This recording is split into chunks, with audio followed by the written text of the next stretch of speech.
Assalamualaikum warahmatullahi wabarakatuh. Innal hamdalillah nahmaduhu wa nasta'inuhu wa nastahdi wa natubu ilaih wa na'udzu billahi min syururi anfusina wa sayyiati a'malina. May yahdihillahu fala mudhillalah wa may yudlil fala hadiyalah. Asyhadu an la ilaha illallah wahdahu la syarikalah wa asyhadu anna Muhammadan abduhu wa rasuluh. Allahumma sholli wa sallim wa barik ala nabiyyina Muhammadin wa ala alihi wa ashabihi wa man tabi'ahum bi ihsanin ila yaumiddin. Ibu bapak sekalian, para jamaah rahimakumullah. Alhamdulillah, senantiasa kita bersyukur kehadirat Allah Subhanahu wa taala. Malam hari ini Allah Ta'ala senantiasa berkenan melimpahkan nikmat serta karunia-Nya kepada kita semuanya. Kita bisa bersama-sama melaksanakan ibadah sholat maghrib dengan berjamaah, dan kita lanjutkan dengan kajian rutin kita ini. Semoga ibadah sholat maghrib kita diterima di sisi Allah Subhanahu wa ta'ala, serta kehadiran kita pada kajian ini kita mendapatkan ilmu yang bermanfaat sesuai dengan doa yang sering kita ucapkan pada setiap pagi hari. Allahumma inni as'aluka ilman nafi'an wa rizqan thayyiban wa amalan mutaqabbalan. Kita memohon kepada Allah agar diberi ilmu yang bermanfaat. Yang kedua, agar diberi rizki yang baik. Dan yang ketiga, kita diberi hidayah oleh Allah. Kita bisa beribadah kepada Allah dengan ibadah yang tidak sia-sia, ibadah yang diterima di sisi Allah Subhanahu wa ta'ala.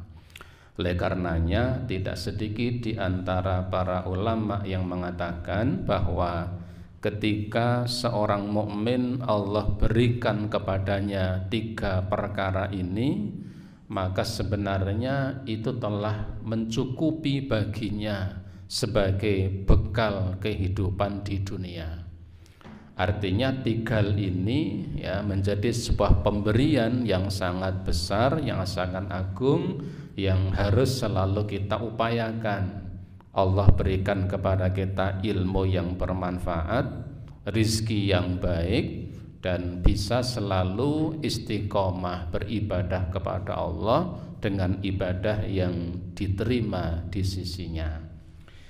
Salawat dan salam tidak lupa semoga tercurah atas Nabi Yuna Muhammad sallallahu alaihi wa alihi wasallam, yang semoga terlimpah pula kepada seluruh keluarganya dan semua umatnya yang senantiasa istiqomah di jalan Allah ini sampai datangnya hari kiamat kelak. Ibu bapak sekalian, para jamaah rahimakumullah, pada pertemuan yang telah lalu, setengah bulan yang lalu, kita masih membahas berkaitan tentang hak seorang suami yang mesti atau yang seharusnya dilakukan oleh istri. Yang ke-9 kemarin kita sampaikan, antashkurulahu wa la tajhadu fadlahu wa tu'ashirahu bil ma'ruf. Yang ke-9, seorang suami punya hak. Hak apa? Hak mendapatkan rasa syukurnya istri.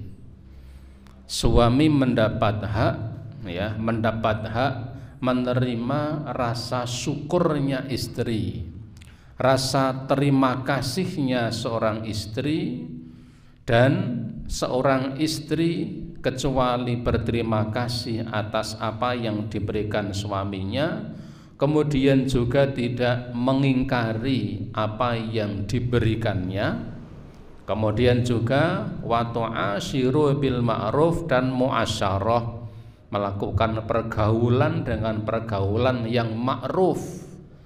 Ma'ruf itu pergaulan yang baik, dan baik di sini tidak hanya baik ya dari sudut pandang nas Al-Quran dan hadis, tetapi baik yang ada kalanya dalam tatanan sosial kemasyarakatan. Sehingga sering diistilahkan dengan istilah ma'ruf di sini dengan pergaulan yang patut atau pergaulan yang pantas. Tidak hanya benar tetapi patut atau pantas. Sebab kadang-kadang ada sesuatu yang benar tetapi dalam sudut pandang kehidupan bermasyarakat kadang dirasakan tidak patut. Seperti seseorang yang berbicara dengan pembicaraan yang benar, tetapi model pembicaraannya ketus. Ketus itu apa? Ya, ketus itu apa? Nyengak, ya, ketus nyengak, atau bahasa kita wangkot. Nah, ini menjadi tidak ma'ruf sekalipun benar. Ya, jadi ada kepantasan. Kemudian yang ke-10, seorang suami punya hak untuk mendapatkan antatazayyana lahu wa tatajammalu. Seorang suami mendapatkan hak keindahan istrinya dalam berhias. Antatazayyana lahu. Seorang istri ini punya kewajiban berhias di hadapan suaminya, wa tatajammal, dan mempercantik dirinya. Ibu bapak, jangan sampai ya di keluarga kita seorang istri ini berdandannya hanya ketika keluar rumah dan untuk orang lain, sementara di hadapan suaminya wis pokoknya ora karu-karuan. Ya, apa namanya bahasa Jawanya? Gelombrot, ya, gelombrot, ngelemprot, itu wis apa namanya, ya, pakaiannya tidak karu-karuan, ya, dasternya pating apa, ya, pating ceruwil, ya, pating kruwek, suwek-suwek, kemudian bau, ya, ambunis mambu brambang, mambu lengo mambu, macam-macam. Artinya ada keseimbangan. Terus bagaimana jika seorang istri dalam keadaan seperti itu? Ya, dia lekas-lekas menyelesaikan keperluannya. Kalau sedang memasak, bekerja, selesai, dan suami berada di rumah, ya cepat-cepat untuk kemudian berganti pakaian dengan pakaian yang layak di hadapan suaminya. Artinya itu menjadi hak bagi suaminya untuk mendapatkan istrinya itu berdandan berhias untuk suaminya. Dulu kita sampaikan sebuah hadis bahwa di antara sifat dan ciri wanita terbaik itu adalah wanita-wanita yang ketika suaminya memerintahkan dia taat pada perintahnya. Kemudian ya, istri atau wanita yang menyenangkan jika suaminya memandangnya, menyenangkan. Suami memandangnya ini menyenangkan. Kemudian yang ke-11, alla tamunna alaihi idza anfaqat alaihi wa ala auladi min maliha. Yang ke-11, ya, seorang suami punya hak. Hak apa? Hak mendapatkan istrinya tidak tamunna, tidak mengungkit-ungkit pemberian. Suami punya hak, ya, punya hak supaya istrinya tidak mengungkit-ungkit pemberian. Idza anfaqat, ketika suatu saat ia memberikan nafkah atau memberikan sesuatu baik kepada suaminya atau kepada anak-anaknya dari harta yang dimiliki oleh sang istri itu. Ibu bapak, ini menjadi ya sebuah mau'izah untuk kita semuanya. Jika kemudian istri-istri kita ini kebetulan punya karir di luar rumah, yang kebetulan Allah memberikan penghasilan darinya. Ketika kemudian sang istri ini kebetulan ikut menopang kebutuhan keluarganya misalnya, maka sang suami punya hak pemberian sang istri itu tidak diungkit-ungkit. Laki-laki itu, ini saya mewakili laki-laki, laki-laki itu paling sakit rasanya kalau kemudian seorang istri itu mengungkit-ungkit pemberiannya. Baru nuntun sepeda motor ya, kemudian baru kita misalnya sang suami baru nyerbeti kendaraannya, istrinya hanya bilang serbeti sing resik, nyongke melu urun leh tuku. Wah, itu mak celekit itu ya. Hanya sekedar mengatakan leh tuku aku ya melu urun misalnya. Ini Allah tamuna, suami itu punya hak. Ketika istri yang memberikan sesuatu kepada suaminya, kepada anak-anaknya, kepada anggota keluarganya, suami punya hak pemberian itu tidak diungkit-ungkit di hadapan suaminya. Karena ini akan membuat disharmoni dalam keluarga, akan menjadikan harmonisasi atau keharmonisan itu akan sulit untuk didapatkan. Di sisi lain, ini menjadi sebuah kerugian bagi wanita itu. Kenapa? Dengan mengungkit-ungkit pemberian itu, maka bisa jadi Allah Ta'ala akan menghilangkan pahala yang semestinya ia dapat. Ayat yang sangat masyhur yang sering kita baca ya, bahkan ibu bapak sekalian barangkali hafal. Firman Allah surat Al-Baqarah ayat yang ke-264. Ya ayyuhalladzina amanu la tubtilu shadaqatikum bil manni wal adza. Wahai orang-orang yang beriman, janganlah kamu iringi, jangan kamu ikuti, jangan kamu iringi pemberian kalian, pemberianmu bil manni, dengan mengungkit-ungkit pemberian itu. Mengungkit-ungkit, bahasa Jawanya apa?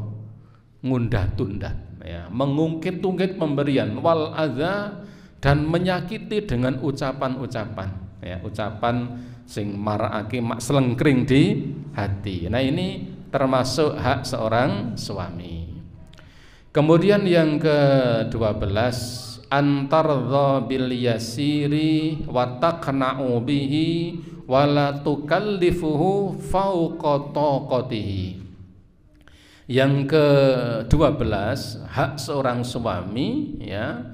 Seorang suami punya hak menerima keridhaan istrinya. Suami punya hak mendapatkan keridhaan ya, legawane bahasa Jawanya. Punya hak menerima keridhaan istrinya dengan kondisi yang serba, misalnya ya serba kurang misalnya.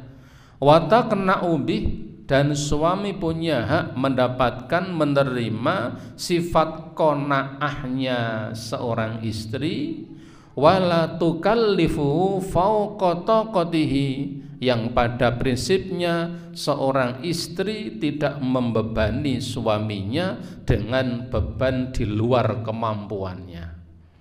Ibu bapak, poin yang ke-12 ini yang sering menimbulkan banyak tindakan kejahatan.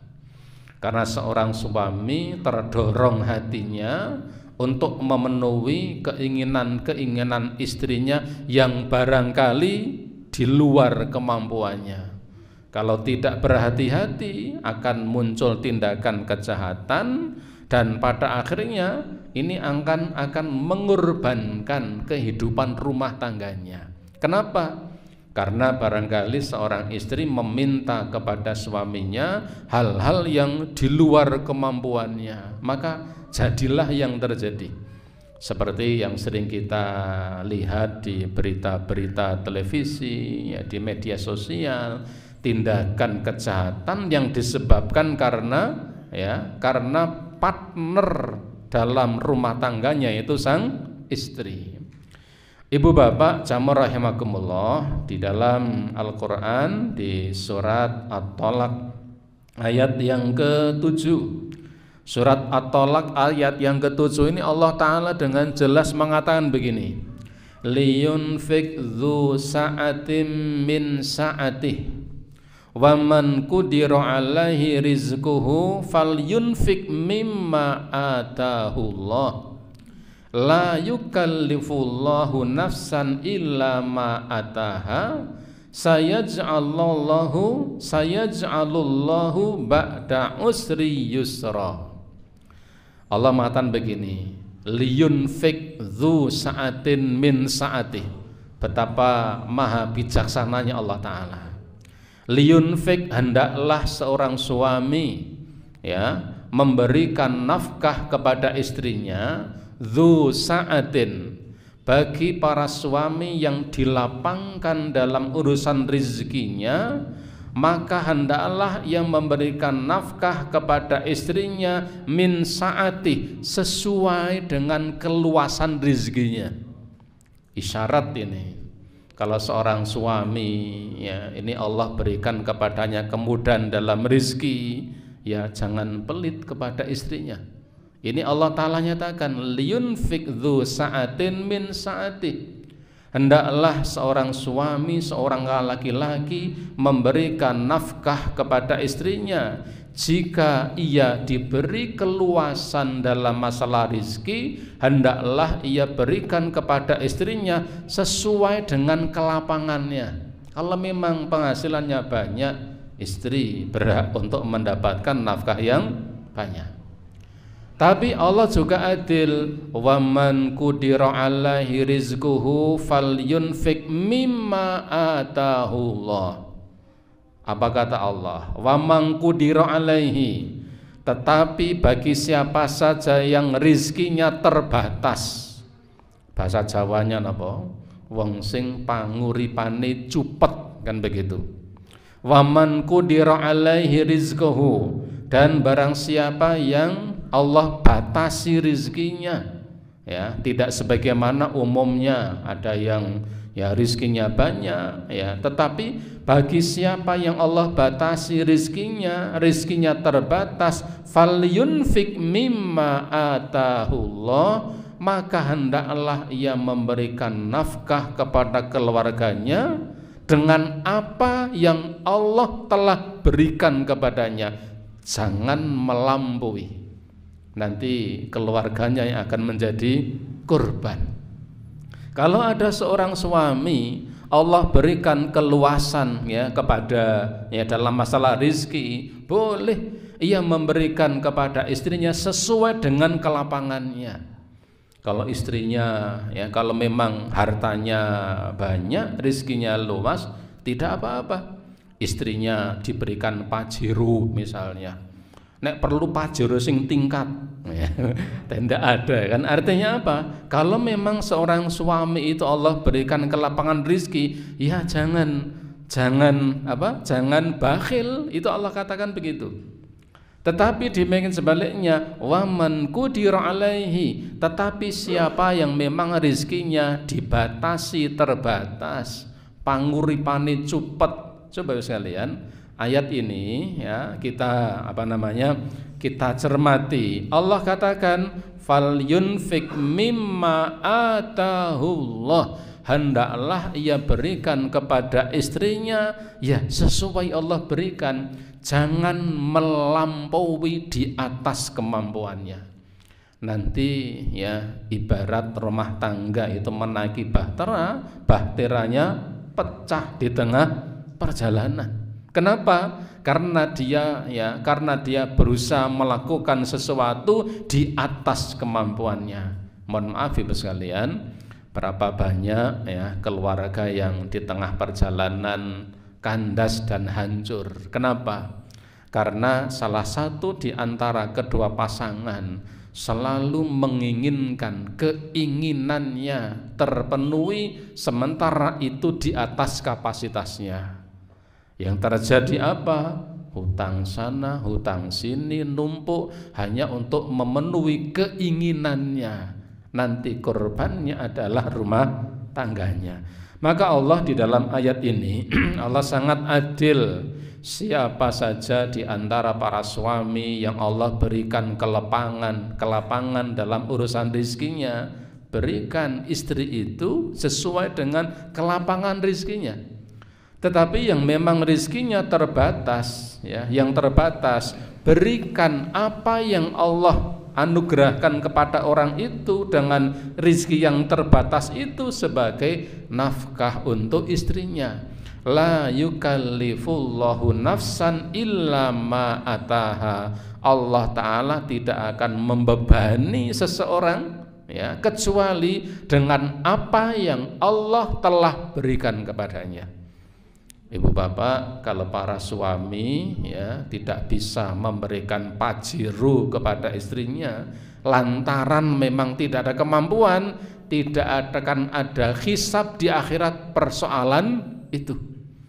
Kalau di antara kita misalnya, ya, para suami tidak mampu memberikan gamis yang bermerek, ya, mereknya saya tidak tahu, harganya juga tidak tahu.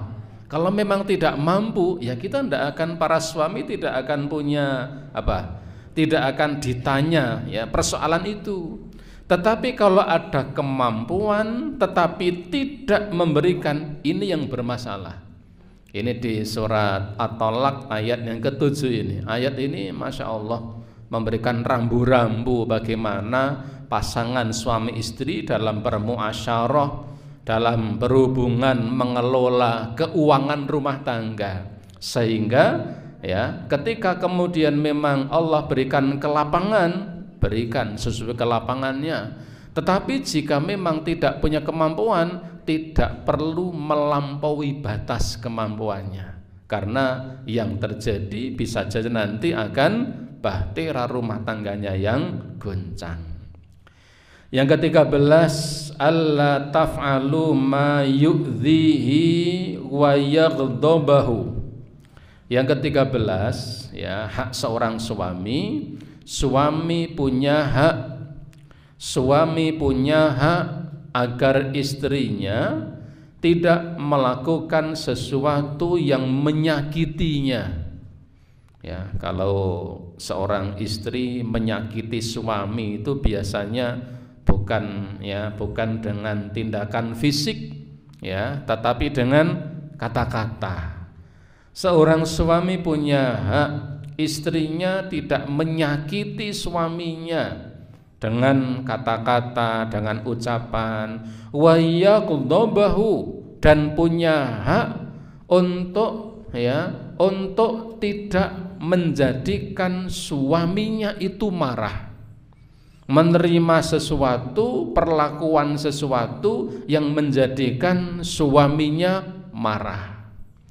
Ibu bapak, jamaah rahimakumullah, kata-kata itu perlu dikelola betul.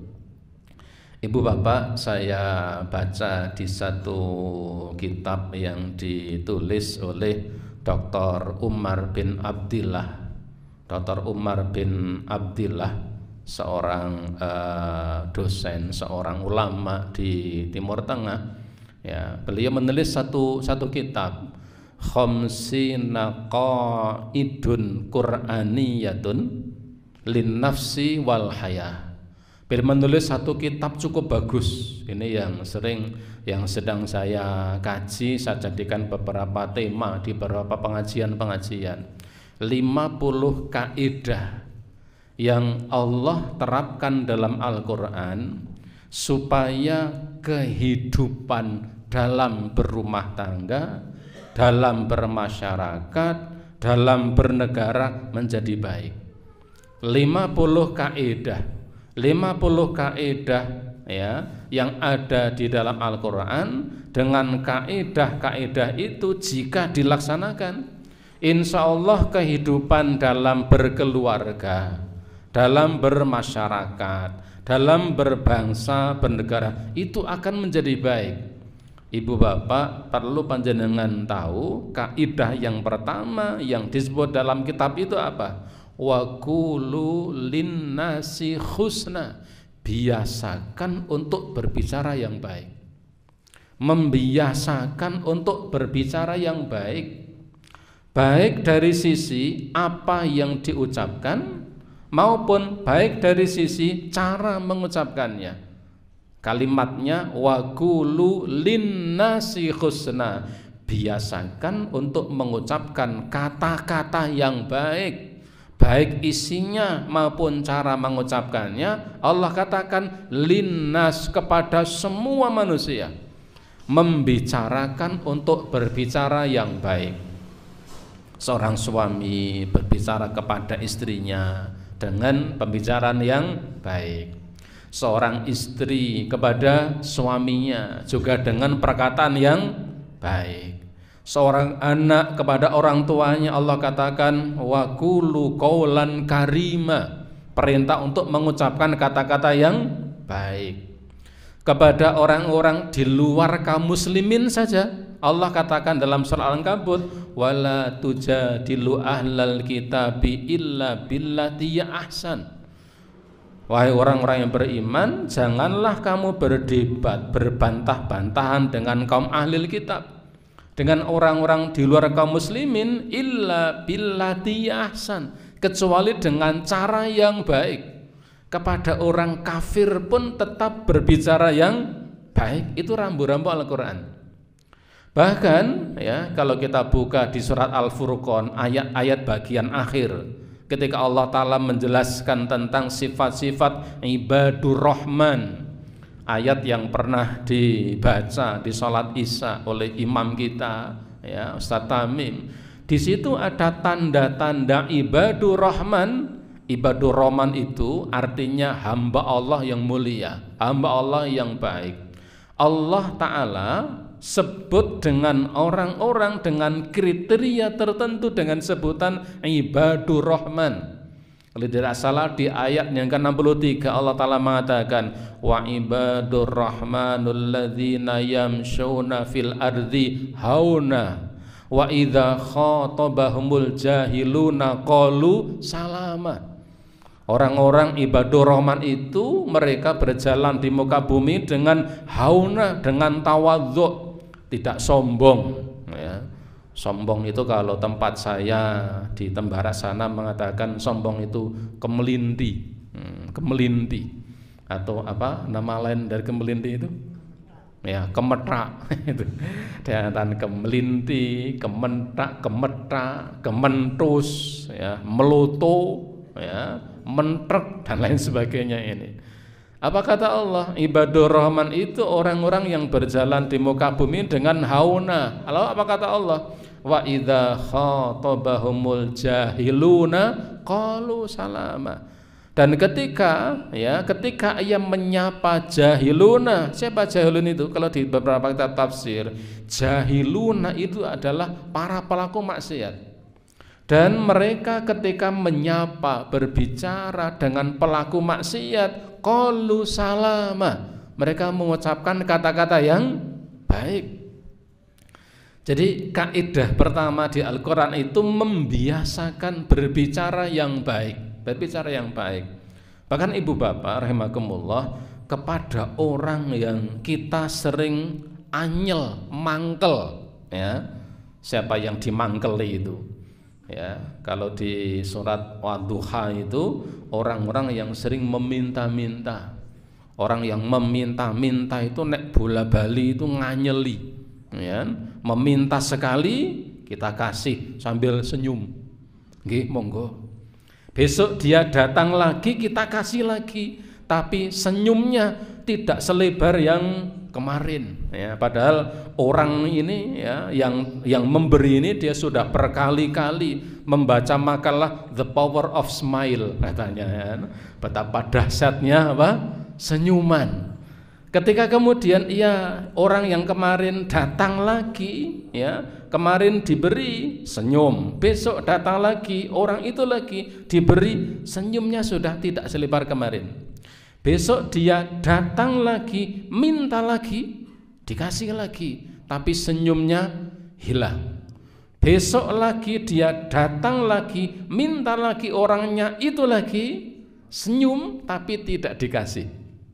Besok dia datang lagi, itu lagi, tidak dikasih, senyumnya hilang. Coba yang keenam, dia datang lagi, itu lagi, apa yang terjadi? Tidak dikasih, tambah ngumyang. Ibu bapak, surat Wadduha, bagian ayat terakhir apa kata Allah? Wa ammasaila fala tanhar. Wa ammasaila, adapun kepada orang yang meminta-minta, sa'ilah, yang terus meminta-minta, apa kata Allah? Fala tanhar, jangan kamu, apa tanhar itu? Ngumyang, jangan kamu membentaknya. Apa? Ini kaidah Al-Quran membiasakan berbicara yang baik. Seorang suami punya hak, istrinya itu berbicara baik kepada suaminya.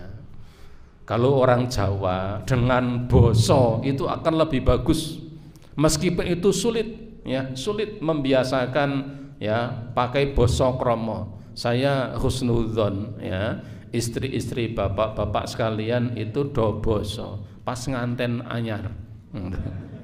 Boso pun di putrom pun hilang bosone itu, ya. Padahal boso ini bisa menekan apa? Menekan perselisihan, ya. Karena kalau padu kok nggak boso Jawa niku angel, ya, angel. Coba kalau kita lihat suami nyeneni garwane itu sambil menteleng, istrinya bilang ngono ndadak menteleng. Coba kalau pakai bahasa kromo yang bagus, ngoten mawon dadak panjenengan menika mripatipun ageng sanget. Ya, suaminya keluar ngakak paling ketawa-ketawa. Ini bukan mengarah pada bosonya, untuk bermuasyarah, untuk berkata yang dengan kata-kata yang baik. Rasulullah SAW dalam salah sebuah hadis yang diriwayatkan, ya, oleh Imam Tirmidzi, Imam Ibnu Majah dengan sanad yang hasan, Rasulullah mengatakan begini: la tu'dhi imra'atun zawjaha fid dunya illa qalat zawjatuhu minal khurin ain la tu'dhihi qatalakillah fa innama huwa dakhilun indiki yushiki ayyufariqaki ilaina. Rasulullah mengatakan, tidaklah seorang istri, ya, tidaklah seorang istri menyakiti suaminya dengan lisan, tidaklah seorang wanita, seorang istri menyakiti suaminya dengan lisannya di dunia ini, kecuali ketika suami itu, ya, menyakiti istri menyakiti suaminya dengan kata-kata, ya, sehingga suaminya hanya diam, ya, kalau bahasa ayam jedudut, ya, berarti jedudut, ya, karena dimarahi kemudian diam. Apa kata Rasulullah? Ketika itu terjadi, maka akan berkatalah istri-istri laki-laki itu kelak di akhirat, dari para hurin ain, dari para bidadari, ia mengatakan, para bidadari mengatakan, la tu'dhihi, wahai istri, kamu jangan menyakiti suamimu, kamu celakakan nanti. Fa innama huwa dakhilun indik, sesungguhnya suamimu itu hanya tamumu di dunia. Tamu itu kan hanya sebentar. Suamimu itu hanya tamumu di dunia. Yushiki ayyufariqaki ilaina, dan sangat mungkin suamimu itu akan meninggalkanmu dan segera menuju kepadaku, ya, dan para bidadari di surga ini. Ya, ini paling tidak ini nyenengke para suami dong di seneni garwane, ya. Tadi saya mengatakan, kono nek sampean nyeneni iki bidadari kayak ngawe-awe nyong, nah, istri tambah marah lagi nanti, itu tidak bisa diucapkan. Tetapi ini janji Nabi sallallahu alaihi wasallam betapa suami punya hak untuk tidak menerima kata-kata yang buruk. Apa tujuannya? Menjaga kelanggengan dalam rumah tangga. Ya, ini Rasulullah sabdakan begitu. Supaya apa? Kehidupan rumah tangganya bisa berjalan dengan baik. Baik ibu bapak, ya sana adzan, kita jeda adzan dulu aja supaya bareng. Monggo ada yang mau memandangkan adzan. Baik ibu sekalian, kita lanjutkan. Jadi yang ke-13 ya, seorang suami punya hak untuk tidak mendapatkan kata-kata yang menyakitkan atau perkara-perkara yang menjadikan dia marah. Yang ke-14, antuhsina muamalatu walidayhi wa aqaribihi. Ini yang sering jadi pertanyaan banyak orang.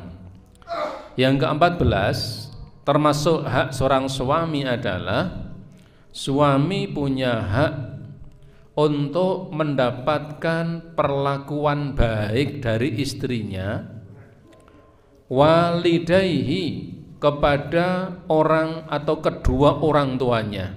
Saya ulangi, seorang suami punya hak mendapatkan perlakuan baik dari istrinya kepada kedua orang tuanya, wa aqaribihi, dan juga kepada kerabat-kerabatnya. Artinya apa ibu sekalian? Artinya seorang istri ini punya kewajiban untuk berbuat baik kepada kedua orang tua suaminya. Seorang istri punya kewajiban berbuat baik kepada kedua orang tua suaminya. Bahkan wa aqaribihi, bahkan seorang istri ini juga punya kewajiban untuk berbuat baik kepada kerabat-kerabat suaminya. Maka ibu bapak, para jamaah rahimakumullah, ibu bapak yang punya putra laki-laki, sampaikan ketika nanti putra-putra laki-laki kita semuanya memilih pasangan hidup, sampaikan bahwa calon istri itu tidak hanya menerima suaminya, tetapi juga menerima kedua orang tuanya. Artinya apa? Bukan hanya siap berbuat baik kepada suaminya, tetapi juga siap berbuat baik kepada kedua orang tuanya. Meskipun ini sesuai dengan kemampuannya, karena kewajiban mutlak berbakti itu kepada suaminya. Tetapi seorang suami punya hak istrinya itu berbuat baik kepada kedua orang tuanya dan juga kepada kerabat-kerabatnya. Ini sering jadi pertanyaan, apakah seorang istri itu mesti berbuat baik kepada mertuanya sebagaimana kepada kedua orang tuanya? Maka jawabannya iya, seorang istri punya kewajiban berbuat baik kepada kedua orang tua suaminya, bahkan juga kepada kaum kerabatnya. Kenapa? Dengan berbuat baik itu hikmahnya adalah kehidupan rumah tangganya akan berlangsung berjalan dengan baik. Jika sang istri itu bisa berbuat baik kepada kedua orang tuanya, kita bisa bayangkan ketika seorang istri bisa berbuat baik kepada suaminya tetapi tidak bisa berbuat baik kepada kedua orang tua suaminya, ketika sang suami tahu bahwa sang istri ini tidak bisa berbuat baik kepada kedua orang tuanya, itu minimal akan mengganggu kehidupan rumah tangganya, keharmonisannya akan berkurang. Maka ibu bapak, perintah-perintah dalam agama itu harus kita sikapi dengan sikap husnudzon. Artinya apa? Tidak ada perintah dalam agama itu yang tidak membawa manfaat. Tidak ada satupun perintah dalam Islam itu yang tidak ada manfaatnya. Dan tidak ada satupun larangan dalam Islam ini kecuali kenapa dilarang? Karena jika dilakukan pasti akan mendapatkan masalah dan bahaya. Maka kalau di nazamnya Imam bin Rajab itu kan dikatakan ad-dinu mabniyun 'alal masalihi fi jalbiha wa dar'ilil qabaihi. Agama itu dibangun untuk apa? Dua hal. Satu, tercapainya sebuah kemaslahatan. Syariat di dalam Islam ini Allah Ta'ala tetapkan untuk para hambanya, tujuannya pertama untuk mendapatkan kemaslahatan. Maka tidak ada satupun perintah yang tidak mendatangkan maslahat. Tidak ada. Ibu bapak bisa cari ya, adakah perintah-perintah dalam agama ini yang tidak ada manfaatnya? Kita tidak akan mendapatinya. Karena semua perintah itu akan mendatangkan manfaat. Yang kedua, ya, syariat Islam ini Allah tetapkan kepada para hambanya kecuali untuk mendapatkan maslahat. Yang kedua, untuk menghindarkan madharat. Maka ada banyak larangan Allah, larangan Rasulnya itu dalam rangka apa? Supaya ya, ketika larangan itu bisa dihindari, maka akan bisa terhindar dari beragam madharat. Oleh karenanya ibu bapak, ini yang harus kita tanamkan dalam mindset kita, bahwa syariat agama itu bukan dalam rangka membuat kita sulit, itu enggak. Bukan untuk menyusahkan kita, bukan untuk mempersulit kita, tetapi syariat Islam itu Allah tetapkan untuk mendapatkan kemaslahatan dan terhindar dari kemadharatan. Termasuk diantaranya adalah ketika seorang istri berbuat baik kepada mertuanya, kepada ibu bapaknya suami, bahkan juga kepada kaum kerabatnya. Kemudian yang ke-15, antakhroso 'alal hayati mahu fala tatlubut talaqal li ghairi sababin syar'i. Yang ke-15 ya, yang ke-15 di antara hak seorang suami yang mesti dilakukan oleh istrinya adalah suami punya hak agar istrinya senantiasa bersemangat menjaga keutuhan rumah tangganya. Seorang suami punya hak agar istrinya berusaha untuk menjaga ya, kelangsungan kehidupan rumah tangganya.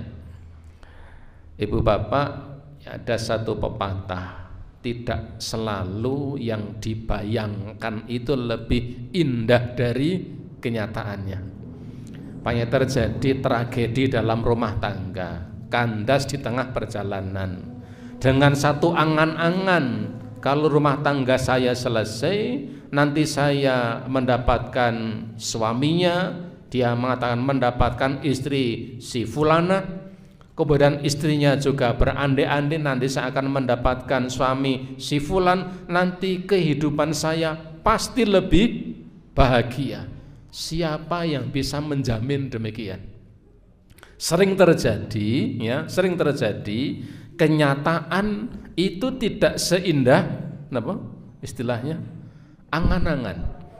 Maka ibu bapak, di antara hak seorang suami ini mendapatkan hak agar istrinya ini juga berusaha sekuat tenaga, sepenuh hati untuk menjaga kelangsungan kehidupan rumah tangganya, sehingga fala tatlubu talaqal li ghairi sababin syar'i, sehingga perlu dihindari seorang istri meminta talak, cerai kepada suaminya tanpa sebab yang syar'i.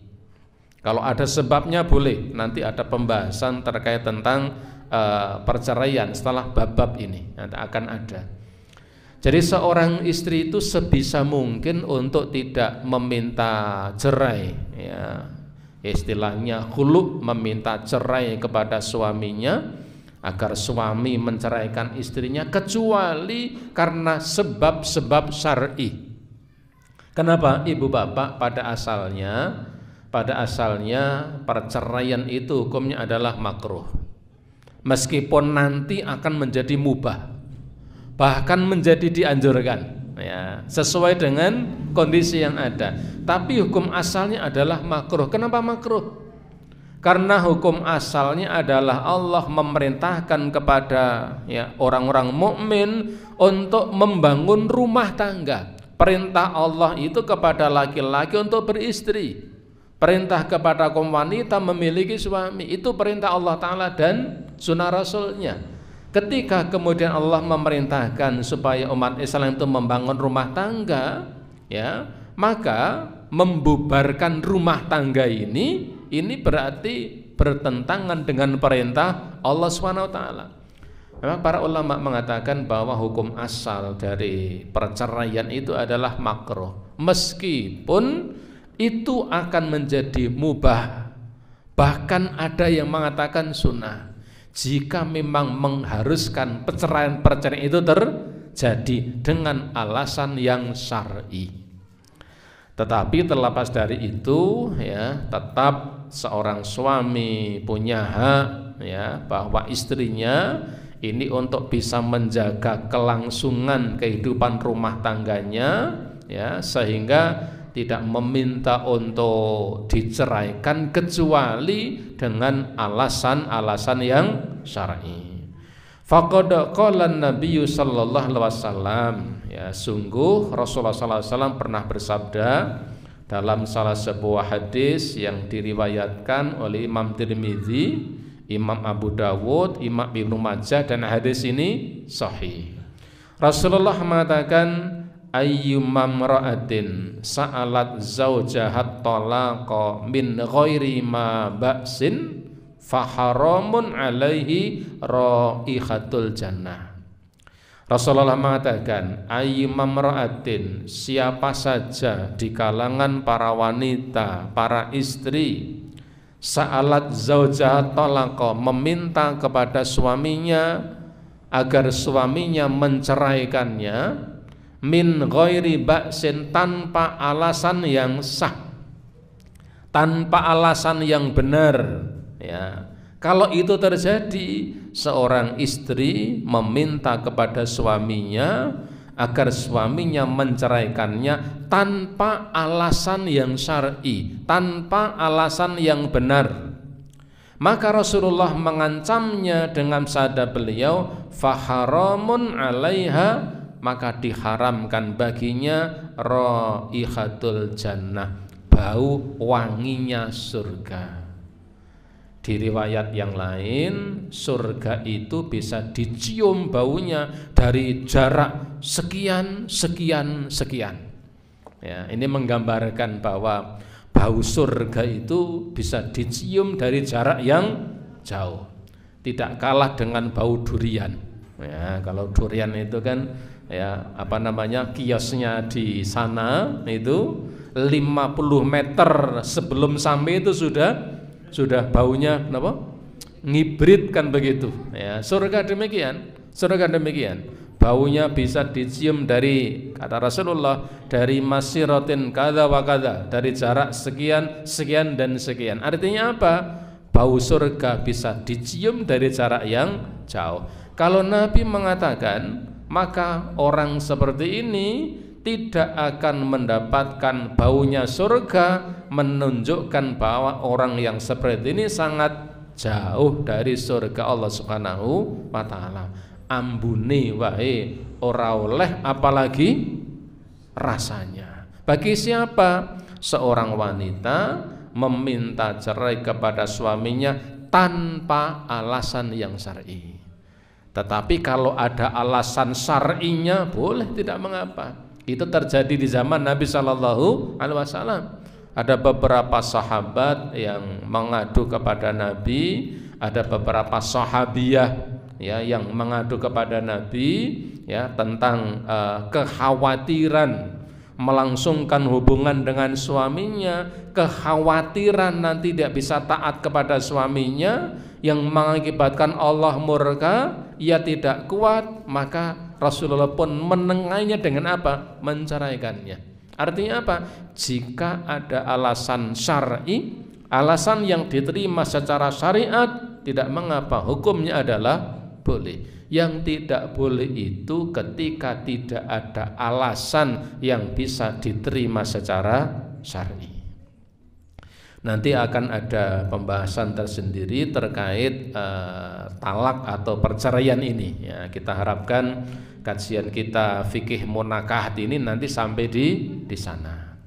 Yang ke-16 yang terakhir, ya, yang terakhir antahidda alai idza mata arba'ata syurin wa asyra. Yang ke-16, nah ini unik kalimatnya. Seorang suami punya hak. Seorang suami punya hak jika ia meninggal dunia. Nah, begitu.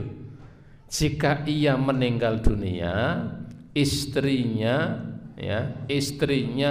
berkabung dalam masa iddah untuk tidak menerima lamaran dari siapapun selama arba'ata asyurin wa asyron, selama 4 bulan 10 hari. 4 bulan 10 hari. Pengarang kitab ini saya membacanya, saya ulang-ulang. Beliau memasukkan ini pada bab hak, ya, pada sub pembahasan hak seorang suami yang telah meninggal dunia. Seorang suami yang telah meninggal dunia pun ia masih punya hak agar istri yang ditinggalkan menahan dirinya untuk tidak menerima pinangan, tidak menerima lamaran dari siapapun sampai waktu 4 bulan 10 hari. 4 bulan 10 hari itu berapa hari kalau dihitung hari? Ya, berapa? 130 hari.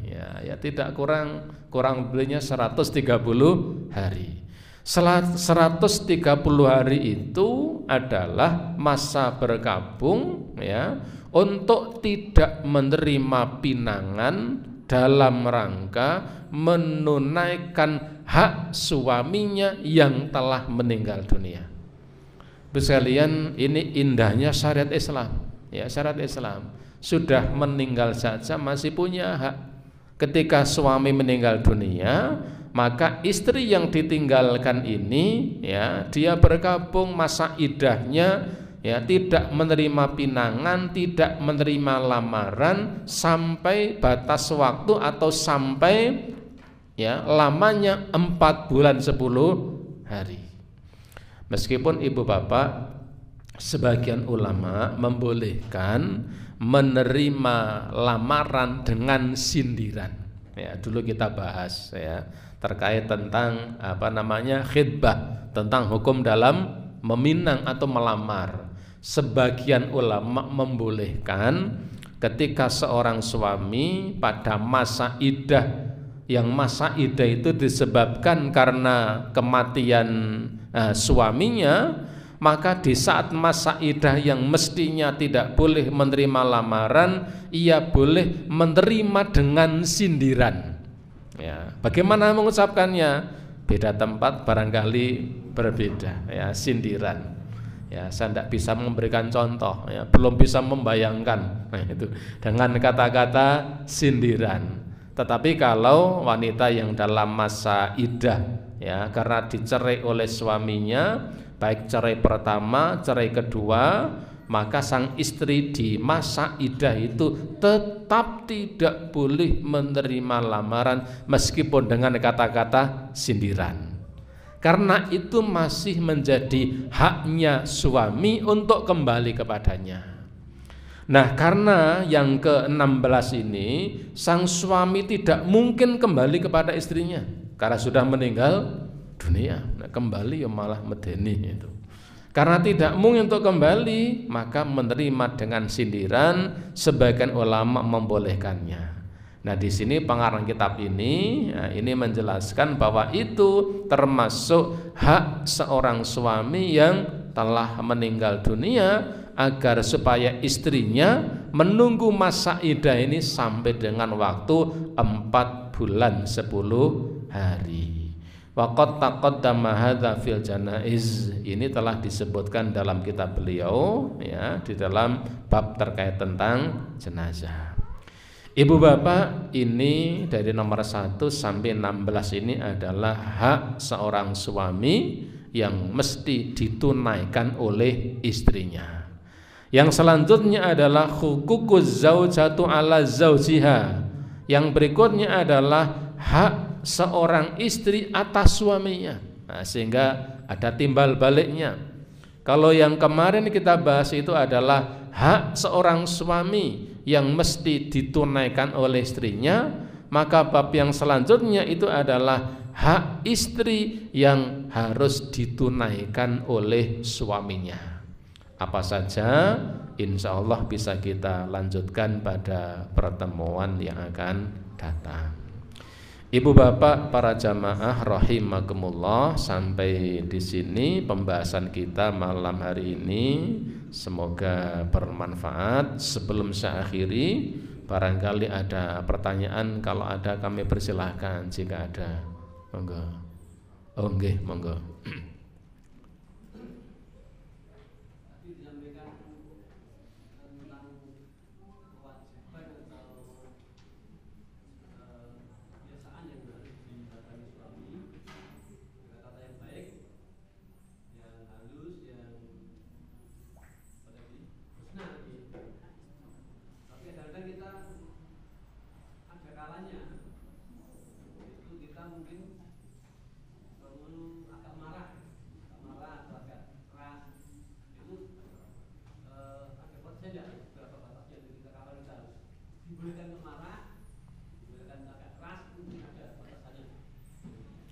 Baik, terima kasih. Itulah indahnya kalimat husna, bukan hasanun. Allah menggunakan redaksi wa qulu linnasi husna, bukan hasanun. Ucapkanlah kepada semua manusia, semua tanpa kecuali. Karena dalam Al-Quran itu disebutkan kan banyak bagaimana berhubungan dengan orang kafir, orang tua dengan anak, anak dengan orang tua, kita dengan tetangga, dengan musuh, adab dalam peperangan, ya. Semuanya masuk dalam kategori nas, para manusia. Dan Allah menggunakan redaksi kalimat husna. Husna itu ya maknanya adalah baik. Baik dari sisi substansi kalimatnya maupun baik dari sisi cara mengucapkannya. Ini tidak menutup kemungkinan ketika seseorang dalam keadaan marah, maka marahnya juga dilakukan dengan cara yang baik juga. Ketika dalam keadaan marah, marahnya ini juga dilakukan dengan cara yang baik juga. Maka ibu bapak para jamaah rahimakumullah, ya, di beberapa riwayat contohnya begini, Rasulullah SAW mengatakan begini, ya, dalam salah sebuah hadis terkait hak istri yang mesti ditunaikan oleh suaminya, kata Rasulullah, antud'imiha antat'umiha idza ta'imta. Hak seorang istri itu adalah kamu memberi makan kepadanya jika kamu memakan makanan. Ini bagus tapi sulit. Kalau bapak-bapak jajan sate di luar sana, bungkus untuk istrinya. Nah, ini konsep hadis ini. Kalau kalian makan sesuatu, ya, maka istri berikan seperti yang kamu makan. Ya, ini biasanya bapak-bapak pantangan. Kalau ibu-ibu biasa kondangan bawa ke rumah. Jarang bapak-bapak kondangan kok bawa ya, nyangking itu jarang. Nek ono mesti anten sing moto. Wah, ini bapak-bapak sayang istri itu ya. Kemudian kata Rasulullah, ya, wataksuha idzak tasaita. Lalu kamu memberi pakaian kepadanya jika kamu berpakaian. Lalu kita lihat wala tadribul wajha. Ini konsep marah. Ketika kamu marah, Kamu marah, Nabi memberikan contoh, wala tadribul wajha, kamu jangan memukul wajah. Kamu jangan memukul wajah. Artinya apa? Apakah marah itu tidak boleh? Boleh, tetapi dikelola dengan cara yang baik. Rasulullah mengatakan begini, wala tadribul wajha, ini konsep marah. Ya, meskipun tidak ada kalimat kalau kamu marah, namanya memukul pasti marah. Fala tadribul wajah, kamu jangan memukul wajah. Wala tuqabbih, ya, wala tuqabbih, dan kamu jangan menjelek-jelekan istrimu. Tuqabbih, ojo sok ngelek-elek, ya. Ini konsep dalam keadaan marah, mengucapkan sesuatu tidak sampai menjelek-jelekan istrinya. Oh, pancen napa? Wah, tidak tahu terusannya gimana. Oh, pancen sampean ke, misalnya dilanjutkan. Tuqabbih, tidak menjelek-jelekan. Marahnya itu di porsinya saja. Misalnya ya, lek ngumbah pakaian kok belum bersih, ya sudah, yo lihat lain waktu sing resik jong ngene iki tak mindon gawe, jangan moro-rono-rono. Oh, pancen sampean iku dadi macam-macam renteng-renteng. Itu yang dimaksudkan untuk mengelola marah. Wala tahjur illa fi baiti, dan kamu jangan menghijr. Menghijr itu meninggalkan. Kamu jangan ngenengke istrimu illa fil baiti, kecuali di rumah. Jangan ngenengke nang paran-paran. Ya, nesu ke Semarang, leh nesu nang Bawen. Apa terjadi?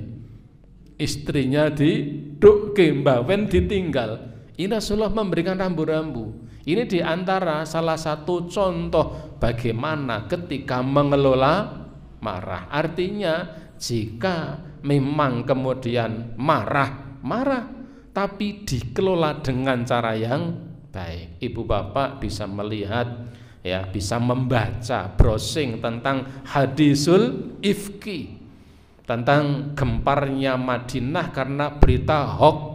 Ya, berita apa? Ketika dalam sebuah peperangan, Rasulullah SAW pulang dari peperangan, salah satu istri yang dapat jatah menemaninya adalah Aisyah. Ketika rombongan pulang, di tengah perjalanan rombongan istirahat, Aisyah itu dinaikkan dalam sebuah sekedup atau tandu. Tandunya ditaruh di atas unta. Kebetulan waktu itu tubuh Aisyah itu masih kecil, masih ringan, sehingga tandu itu berat, ya, sementara badan Aisyah masih ringan. Sahabat yang junjung naik turunkan tandu dari atas atau punggung unta itu sulit membedakan ono wonge atau enggak, karena beban tandunya dan orangnya itu tidak seimbang. Maka ketika istirahat tandu diturunkan, Aisyah turun dari tandu itu. Kemudian Aisyah, ya, dalam riwayat buang hajat di tempat yang jauh.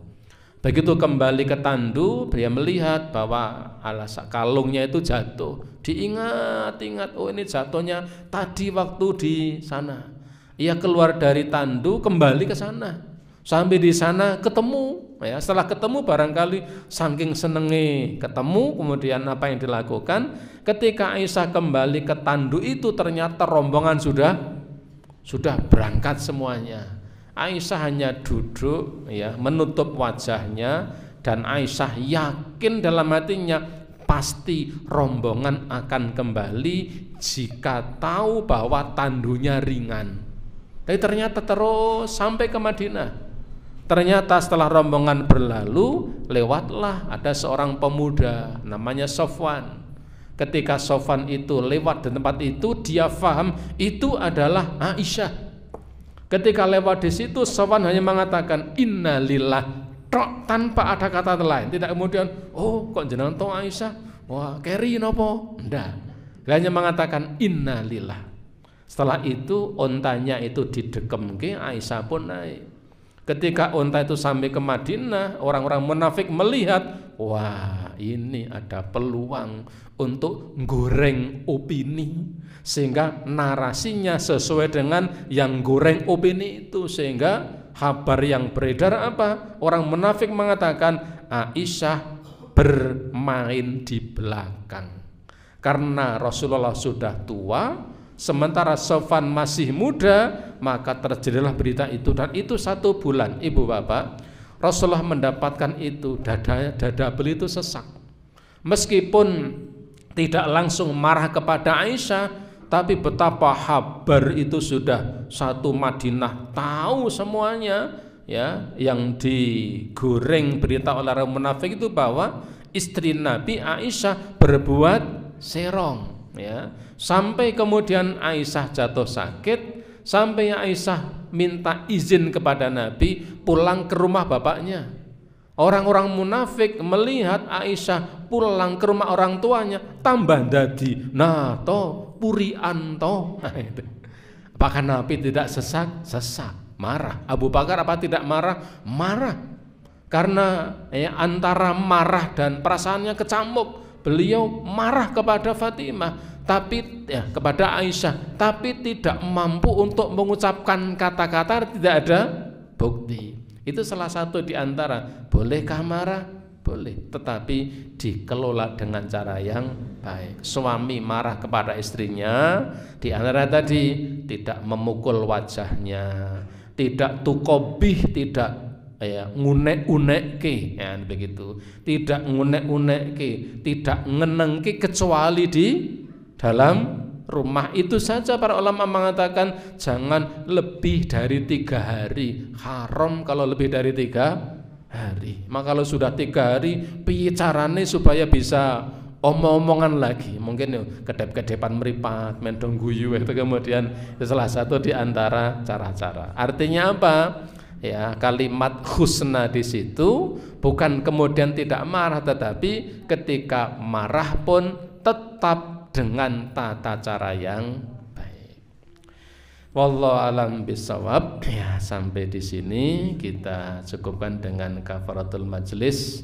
Subhanakallahumma wa bihamdika asyhadu an la ilaha illa anta astaghfiruka wa atubu ilaik. Billahi taufik wal hidayah. Wassalamualaikum warahmatullahi wabarakatuh.